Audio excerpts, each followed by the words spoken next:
Les récentes évolutions en sciences sociales ont mis un dysfonctionnement relationnel en lumière. En étudiant les avantages accordés aux uns et aux autres, elles ont souligné le privilège masculin, c'est-à-dire le fait que des hommes ont des avantages sociaux non négligeables sur la seule base de leur sexe. Alors pour bien comprendre cet avantage ou ce privilège n'est pas lié à des compétences ou à des responsabilités, mais surgit par la seule différence sexuelle. J'ai constaté moi-même à plusieurs reprises à quel point il était parfois difficile d'envisager le potentiel d'autres femmes dans l'Église alors que je voyais très nettement celui des hommes. Bien sûr, le potentiel était là et dans de nombreux domaines, mais je peinais à le voir.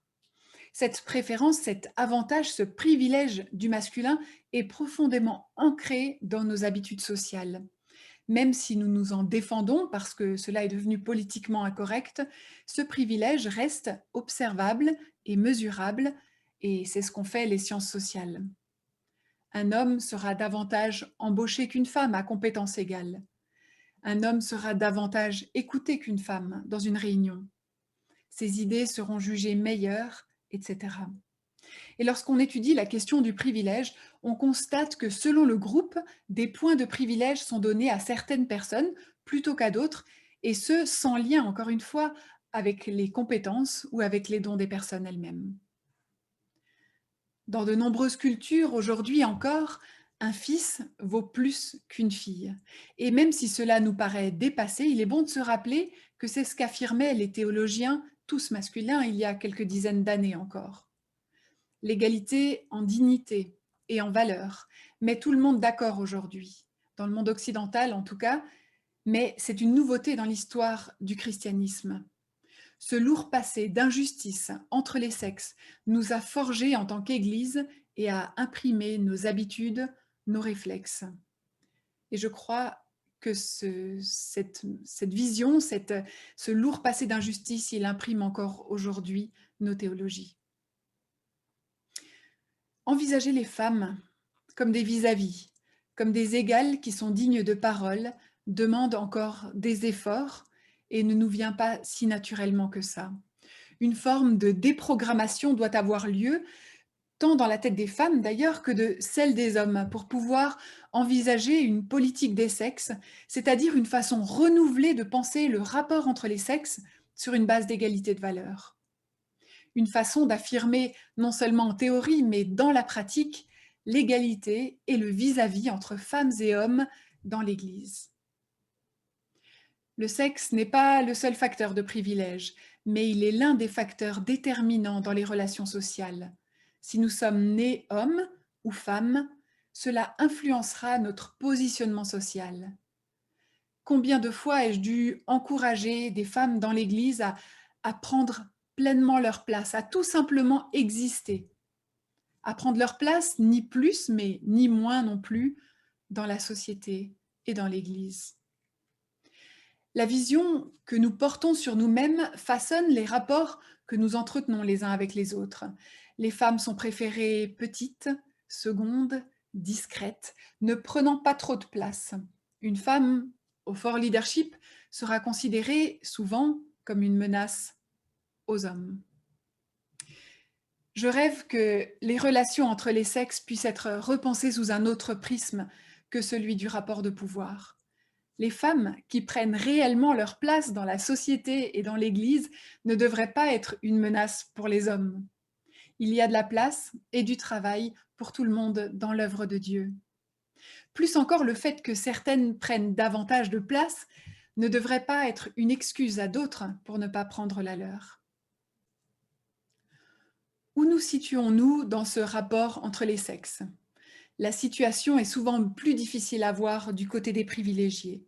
En effet, oser questionner les rapports entre les sexes et veiller à un rééquilibrage touche précisément aux privilèges. Pour les privilégiés, comme le dit la phrase devenue célèbre, l'égalité ressemble à de l'oppression.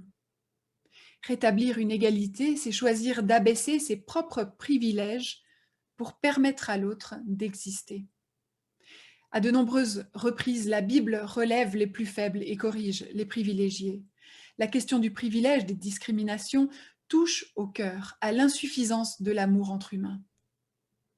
Toute la vie de Jésus illustre cela. Jésus rééquilibre les forces lorsqu'il reprend les pharisiens dans leur orgueil et qu'il restaure les plus faibles dans leur dignité en les invitant par exemple à partager un repas. Mais plus encore, comme le souligne l'Épître aux Philippiens, Jésus est celui qui a aimé l'Église jusqu'au bout en donnant sa vie pour elle, en renonçant à son privilège, en enseignant le lavement des pieds et en renonçant à tout ce qu'il avait. Sa manière particulière de vivre l'amour pour l'autre a été de ne pas chercher son propre intérêt, mais de penser aux autres, avec humilité, sans rivalité et sans gloriole, nous dit l'Épître aux Philippiens. En Jésus, ce qui est méprisé devient le centre de l'attention. Alors où commencer le ménage? Le ménage, je le crois, commence d'abord chez soi.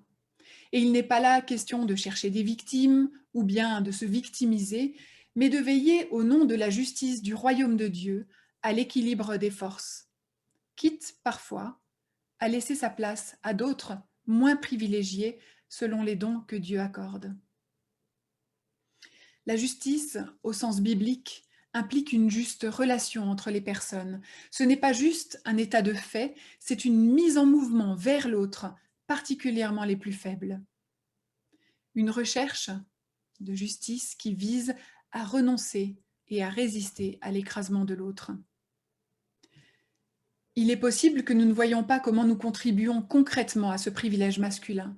Nous sommes très forts dans l'aveuglement quand cela nous concerne avec nos privilèges. Pour faire ce ménage-là, nous avons besoin les uns des autres, nous avons besoin d'être à l'écoute les uns des autres. Et si nous sommes en situation de privilège, c'est particulièrement notre responsabilité. Quelle est la perspective de l'autre personne? Est-ce que je l'ai déjà entendu à ce sujet? Comment est-ce qu'il ou elle vit sa place dans l'Église? Cette écoute a toute son importance. Elle nous donne des pistes précieuses pour avancer ensemble, pour les chantiers qui sont en cours dans notre vie d'Église et qui ont besoin d'être envisagés peut-être sous un angle nouveau. Nous avons besoin de laisser la parole à l'autre et d'arrêter de parler à sa place. L'Église, tout comme la société, a encore du chemin à faire, mais elle est accompagnée par l'Esprit de Dieu qui accomplit l'unité et qui abat les murs de la séparation. L'Église est appelée à l'amour de Dieu et à l'amour du prochain comme force de rééquilibrage. Un amour sentiment, mais pas seulement. Un amour engagement, un amour écoute, un amour soutien, un amour encouragement. Un amour qui sait s'effacer et faire place à l'autre. Jésus va même plus loin. Un amour de l'ennemi, du différent de soi, de celui qui me dérange, l'autre dans son altérité la plus complète. Nous avons chacun et chacune un rôle à jouer dans la double mission qui est la nôtre, annoncer la réconciliation avec Dieu et celle des uns avec les autres.